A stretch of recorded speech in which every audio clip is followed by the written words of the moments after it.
మన భారతీయ ఇతిహాసం గ్రంథం రామాయణంపై ఎన్ని సినిమాలు సీరియల్స్ వచ్చినా దానికి ఉన్న ఆదరణ మాత్రం తగ్గటం లేదు. చూసిన కథనే అయినా ప్రేక్షకులు మళ్ళీ మళ్ళీ చూడటానికి ఇష్టపడుతున్నారు.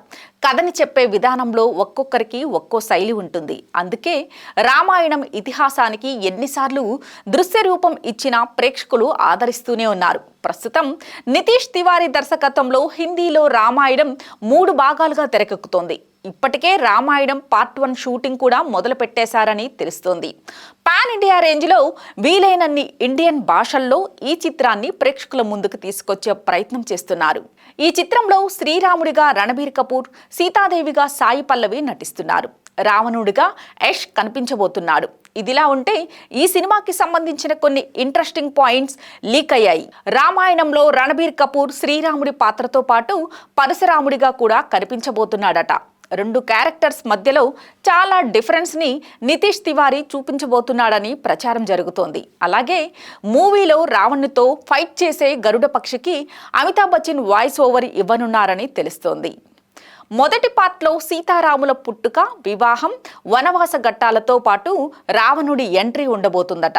పార్ట్ 2లో రావణుడి కథాంశం ఎక్కువగా ఉండబోతుందని బీటౌన్లో వినిపిస్తోంది. ఈ మూవీ షూటింగ్ కూడా శరవేగంగా సాగుతోందని సమాచారం. మూవీలో హనుమంతునిగా సన్నీ డియోల్, లక్ష్మణుడిగా రవి దుబే కనిపించబోతున్నారు.